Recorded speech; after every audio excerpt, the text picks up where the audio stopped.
So did you guys watch AEW? Yeah, most of it. Yeah. Did you watch any of it, Larry? Lie. I know what happened.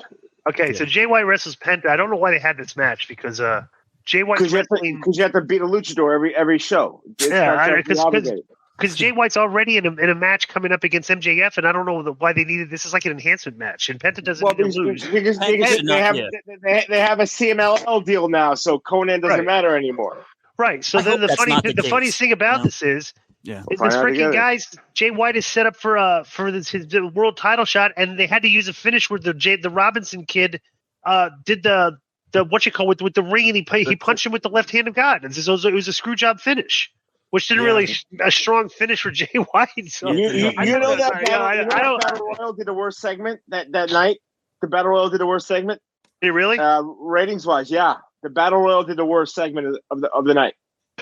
All right, well, let's keep going here. So after the match, it was 901,000, which was up from 800, which was on their last Wednesday. So that's pretty good. That's a good thing. Well, plus two, people miss whenever you miss a week, you'll get to your fans and then some the following week. Mm-hmm. Well, if it was on the right day, they get back into their routine. So you can look at that, and that usually happens. So if you do an anti-Semitic angle, all the haters are watching Fox News and all CNN, and all the lovers are watching Fox News, so they weren't watching AEW. Right. So after the match, Robinson took the mic and issued a spoiler warning for claiming that he would win the Dynamite Doesn't Battle Royal, and he would then face MJF for his stupid ring, and then pointed out that his TJ Maxx ring is better. And Robinson threatened to pawn the Dynamite Diamond ring and get another gold tooth. And by the way, all the heels were out there, and Penta had none of his friends out there ringside with him, which is it's absurd.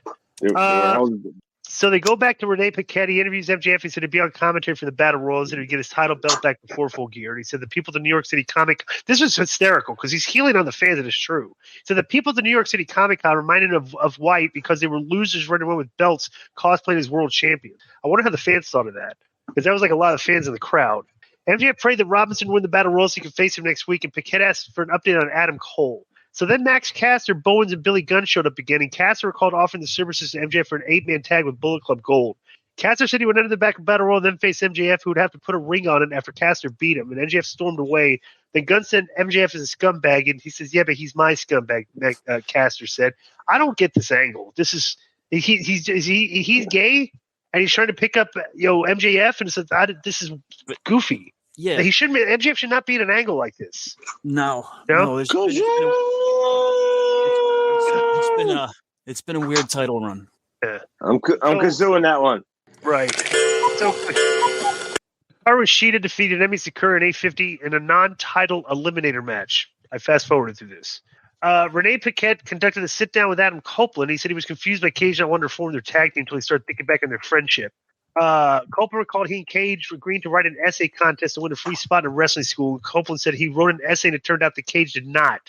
He also recalled putting a word in for Cage after he landed a dream gig, which he said you don't do when you're a new guy. Copeland said part of him feels like Cage still might be working an IT job and wondering what if had he not opened doors for him. And Copeland questioned why things needed to keep repeating. He said he didn't come to AEW to take Cage's spotlight or his title, but he knows that Cage will crash. Paquette asked what Copeland wants at this point in his career, and if he doesn't want the TNT title. Copeland said he won't fight Cage, but he knows that Luchasaurus and Nick Wayne will eventually leave him high and dry. He said once that happens, he'll be the one there to pick him up. Now that's a very Russo WWE Attitude Era angle. Right. Very inside. I don't think that fan base cares about it. They didn't seem to, based off of things you read.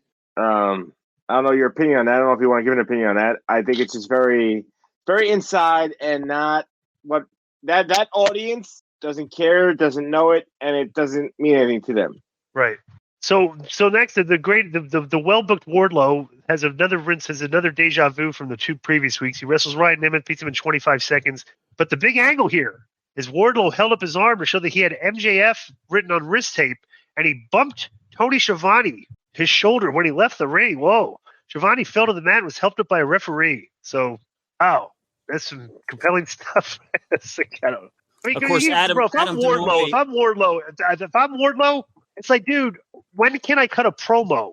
I need to tell people what a thing they did like that. You're doing the exact same thing with me every single week. It's the exact same angle. A squash match. It's like he's been here 4 years. This isn't like Goldberg, like his first his first 2 months in the company.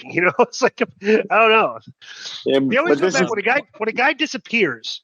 Here goes. They bring him back and just repeat the same booking they did in order from the time he disappeared. But Tony, and I'm gonna say something critical. So I want this on record. I said something critical. Tony almost books like linear WCW Nitro. So the first year was like dream matches that pop people, and now he's booking like 98 Nitro. Inside jokes, Bullet Clubs, the NWO, BCC, brawls at the end, silly comedy. He's following Bischoff's blueprint in a lot of ways. Eric would be very upset. Losing the ratings war. Right. All right. So this is interesting. So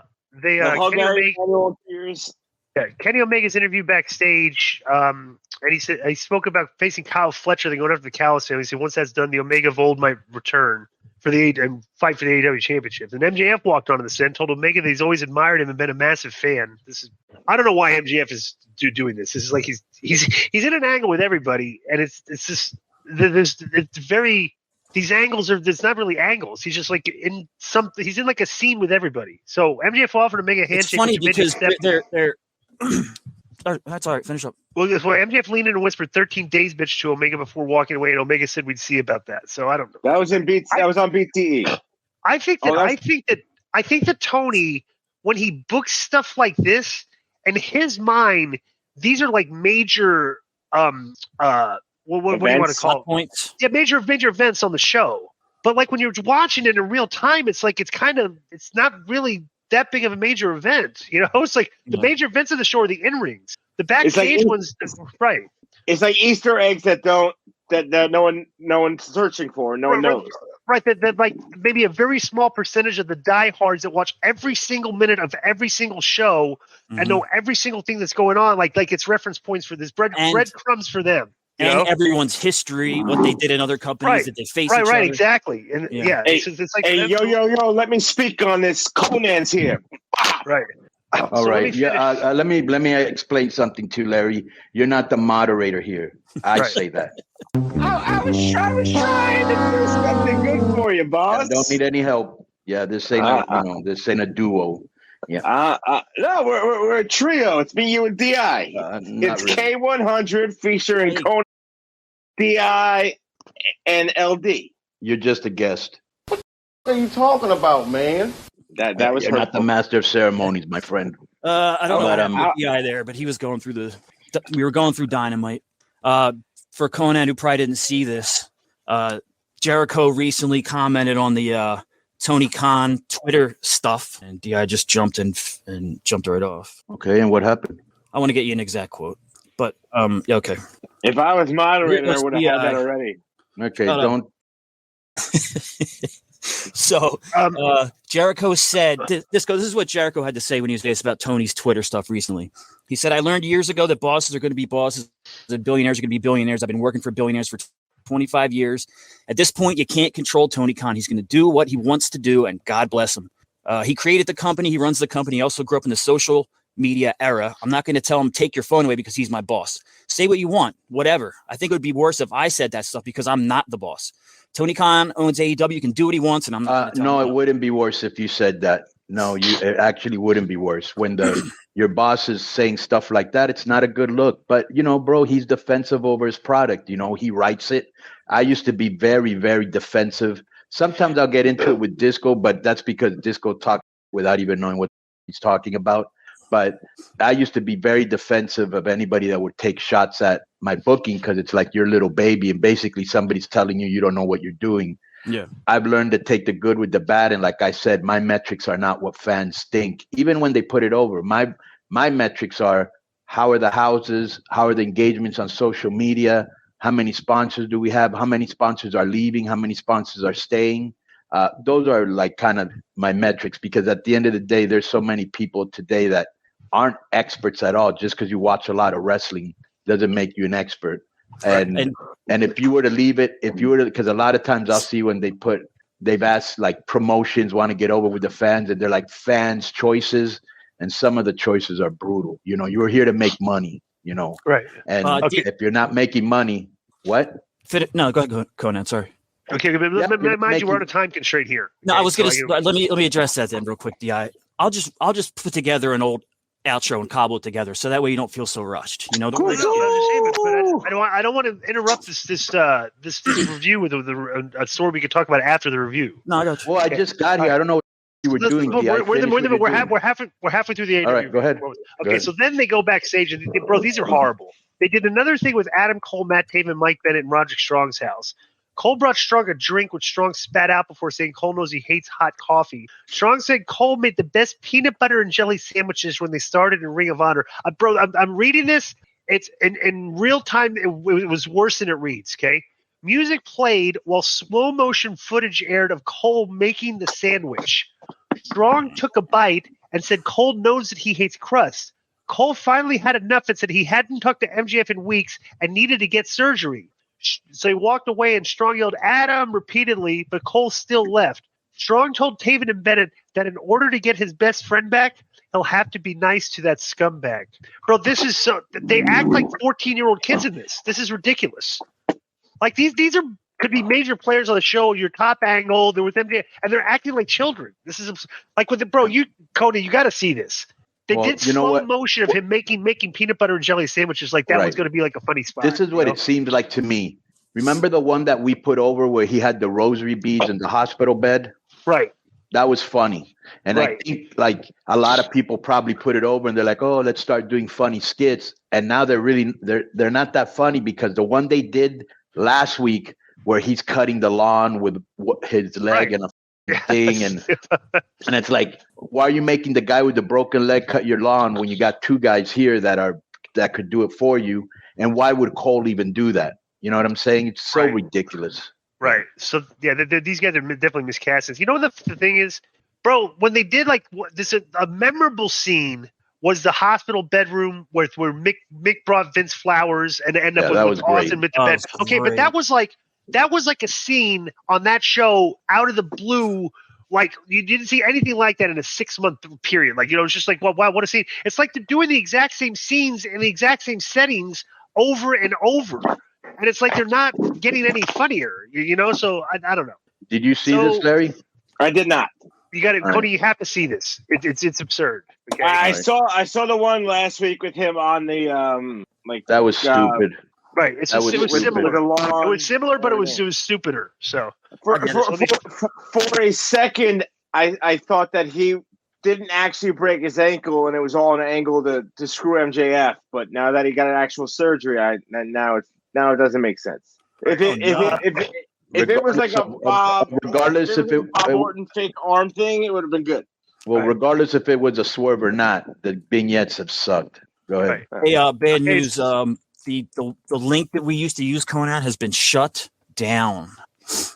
I just went to it. I just went to it, and it comes up. Oops, sorry, I clicked on the wrong thing. All right, well, let's not talk about that. Next, it just says copyright infringement. Got it. That's all. Yeah, right. Yeah. So Takesh and Hobbs come out with Don Callis, and they're cutting a promo on Jericho. Hobbs cuts a promo. Then Callis complained about Kyle Fletcher and accused him of screwing the Callis family. And Kyle Fletcher came to the ring, got right in Don's face, and yanked the mic from him. And then the heels just stood there. I thought this was weird. Callis told him he wanted to hear what he had to say. And Fletcher said he did the match for Callis as a favor after Osprey called him, and Callis needed him. Fletcher said he would prove to Callis and everyone else that he doesn't need the help to beat Kenny Omega. And Callis responded, but they cut out briefly. And then Kenny Omega made his entrance while the Callis family made their exit, which is weird. It was a weird out on this because Kenny Omega made his entrance. And then you never saw Don Callis and them again. And he was coming in for the match like you thought they would have had a stare down or something, right? So they go out and have a match, typical match. They end up with bro, I'm sorry. I cannot stand it when this is just a regular TV match and they're doing the false finishes and they start no-selling moves at the end. Mm-hmm. Like what's the suplex he does with the full Nelson suplex? He gives that to Kyle Fletcher, the Dragon suplex. The kid just rolls right through it and like hits him with the move. You know, it's just I don't know. It's just bro, if you're going to do those moves, they look devastating. And it's like the psychology on this show, okay, with the work. And it's a basic psychology that this company has. The psychology is nothing really hurts because these guys hit each other with these devastating moves, and 99% of them are just false finishes. And then they look like there's no way a human being can take this much, You're taking like diamond cutters off the top rope, and it says a false finish. You know, right? It's like, well, the way I look at it is their false finishes is a combination of the indie style and New Japan. Right. Correct. Which I would agree with that. Right. Because in the WWE, except on pay-per-views, when you guys hit each other, if there's a devastating move, it's like the finish, you know? But no one ever kicked out of Hogan's leg drop ever. So like I get what you're saying with that, but it styles evolve, man. Action movies evolve. Yeah, but it turns off the guy that's flipping through the channel, and I know that because I've had casual fans tell me that. They're like, I can't. It's too over the top. It's not realistic. No one turned off Lethal Weapon 4 because Jet Li took too much punishment. Right. Just because whatever the McNulty took a triangle and was done. No one stopped watching Lethal Weapon 4. You watch it because you enjoy the entertainment of it. You're not. I don't think they care as much. I watched until a Chinese baby saved them from a house fire. That was a little too much. Right. All right. Let me finish. Yep. Sorry, sir. So they do so then they do a deal where so Lance Archer's back. He beats, he squashes some guy 1 minute, whatever. They announced that and then he'll get squashed in a couple months. By Wardlow, probably. Yeah, by Wardlow, probably. By Darby or a small guy, right? Right. That's the Tony special. So Nana and Swerve are pumping up. They're debuting their music video this weekend, and they kind of promo backstage, and Swerve blamed Hangman Page and told me he shouldn't go to war with somebody who cares less about life than he does. And Swerve told Page to remember that it's not always you who pays your actions. So then Tony brings out Sting. And basically, Sting talks about his career, gets the "You Still Got It" chant, and says he said that this was Konnan. You know, talk about the awkward outs. All right, he was Larry. Go ahead. So Sting was cutting a promo, getting pops. He mentioned Flair, mentioned Hogan and stuff, and all that, and the Steiners, Bagwell. Sting said that brings him to the word retirement again, and fans booed. Sting said the first match with AEW is AEW Revolution 2021. He said his last match will be AEW Revolution 2024. And bro, you would think that they would do like an on the out here. So Sting goes, the only thing for sure about Sting is that retirement. Revolution 2024 is for sure. And then the crowd was kind of flat on that line, and that's how it ended. He didn't say like, and it's going to be that thing. Like he didn't fire up the crowd to the woo. He just that was his last line, and it just was like flat. There was no crowd reaction. They were kind of like, oh, geez, it's kind of weird, you know. You thought they would end it on an upbeat line, you know. So they got 5 months to get to that, you know, and see who it's going to be. What's a I don't Revolution's think Sting's a in Hall March. of Famer though. You know, who Sting? Sting's like a regional legend. He's not a Hall of Famer. What? Regional legend? What? He's a regional guy, bro. WCW. Are you drinking again? Yes, he is. WCW with the Crow Sting beat Vince McMahon for 83 weeks. That's not a regional guy. Doesn't make you.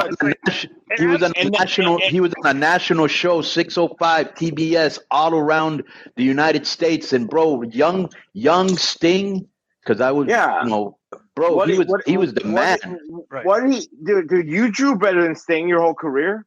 Okay, but we're not comparing how I drew. We're comparing if he has a Hall of Fame, and you're saying he's a regional guy, like he stayed in North Carolina his whole life. No, I think he was everybody. He got over in Japan. Come on, Larry. Everybody knows to be a fan. Everybody knows who Sting is. Everybody.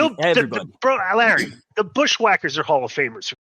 That's true. You're trying to tell me Sting's not a Hall of Famer? WWE Hall of Fame and like actual Hall of Fame are different things. Well, I think Sting's in the Observer Hall of Fame too. I'm gonna tweet that out, and we're gonna see the burial of Larry Dallas. Yeah, why? So a bunch of guys come in real time.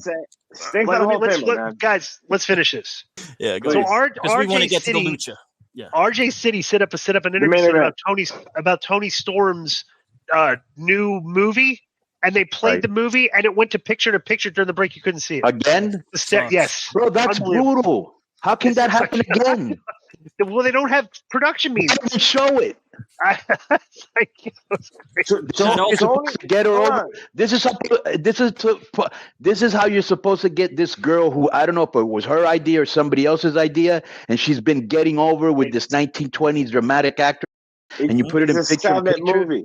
It's a silent movie, right? So yeah, but it's in small. You do picture-in-picture because it's a silent movie. They need somebody. That's not how you do it, dude. You don't get somebody over by putting them picture during a. I understand that, but that's not how you get somebody over, Larry. They badly need somebody other than RJ City to do. RJ City is the most obnoxious person on television right now. Yes. All right, so they do a sit down. Ross is with Nick Wayne and his mom. They don't tell you what Nick Wayne's mom's name is. She's just sitting there. It's Nick Wayne's mom and Nick Wayne. So it's like, like Mrs. Wayne. Sue's the one that drives the van. What is everybody's name? Sue now?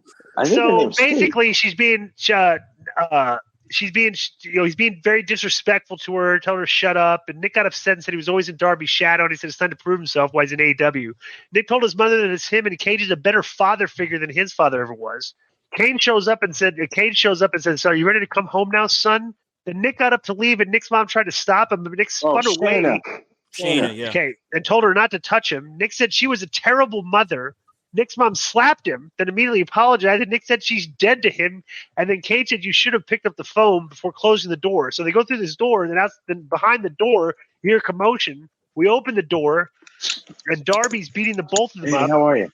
And then we can hear you, dude. Yeah, I got it. Go ahead. Yeah. Then Luchasaurus attacked Allen while Cage watched, and then Sting. So they fight out into the arena now. And Sting and Allen stood in the ring, and Cage checked on Nick and pointed to his mouth. Basically the heels got beat up by Sting and Darby here. So then what do you think of this? Because I got a couple comments. I saw this. Bro, once again, this was a 3-camera shot. Did you notice the edits? Yeah. Like how quickly they were editing the camera shots, like every 2 to 3 seconds they were shooting a different, which you didn't need. Like it's very weirdly edited. That's what I thought. What did you think? Okay, I thought a couple of things. Number one was she's not an actress. Obviously, her acting was not good here. Number two, it felt a little bit too much. And tell me if I'm overanalyzing this. It almost felt to me like the Rey Mysterio storyline when he screamed the mother and he screamed at the mother, "You're not my mother," whatever, and she slapped him. It seemed like the same thing. Mm-hmm. I don't care about Nick Wayne, but bro, I mega popped when Christian showed up and put his hand on and he goes, "I'm here for you, son," or whatever he said. Right. Here's the best part, Disco. When Christian did that, the whole arena popped. Yeah, right. They know that Christian is interesting and entertaining, bro. Yep, yep. That's what I was going to say. That I'm interested in everything he's doing right now. Right. Yeah. So, Christian's the best performer in AEW right now. That's I mean, that's got to. He's the best performer in AEW right now, Christian. Well, me and Disco have always said with all the managers that they have there that are mega whack and JoJo and mean nothing and at it nothing. There's only 2 good managers: Don Callis and Christian. 100%. All right, so they do a backstage segment with Orange Cassidy, Hook Chris Statlander, and everybody there, and they're talking about defending their titles, whatever. So nothing there. Then they do the Dynamite Dozen Battle Royal, and at least this time they came down to the 3 people that were involved. 2 of the people that were involved in an angle with MJF, so we were determining who was going to win because the focus was on going into this was on Juice Robinson and Caster. Oh, so during the match at the end, so this Jay White guy's had the belt this whole time, like stolen it. Jay White attacked MJF doing commentary, and then MJF got the belt back from him, just like it was no, But then White low blowed him and then took the belt back from him. So then whatever. So, but Juice Robinson won when he picked up he pulled out his TJ Maxx ring and hit Caster with and picked him up and dumped over the top rope. So it's going to be Juice Robinson against MJF. But MJF got to on the stage. MJF got to his knees and put his Dynamite Diamond ring on his finger and barked that Robinson would never take it from him. One of the problems that I'm having right now with MJF is like, bro, the things that make wrestling interesting is like when you're not sure who's going to win. And like the other day, I think it was a pay-per-view, they had him wrestling these guys that I don't even know who they were, but it was like a handicap match. Dutch and Vinny. Maybe no. Wait a minute, Dutch and Vinny, are those friends of yours? Huh? I know Dutch. I think it was Vinny Marseglia. I know Vinny. And Bobby. Well, anyways, they don't look like stars. They didn't come off at stars. You know he's going to beat him. Everybody knows he's going to beat Juice Robinson. All right. So that's been that was a show. It was all right. What do you think of it overall? And MJF's in too many things, and they're all none of them are really compelling. Yeah, well, they're going to the well too much. You can overdo it, bro. When somebody's hot and you keep going back to him, you can overdo it and oversaturate. Yeah, he's getting overexposed with different characters. So let me ask you a question, because when I was in Mexico yesterday, Dralistico kept telling me, I didn't even see it, but he was telling me, they did the match with Mystico, and it was 2 out of 3 falls, and they had a referee all the way from the Arena Mexico. How was that whole thing? It's on tomorrow night. It's on Rampage. Yeah, it's on Rampage. Oh, okay. It wasn't on this show. Yeah. Okay, my bad. But he was telling me about it, so yeah. Right. Okay. Yeah. All right, so that's been our AEW review. Boom.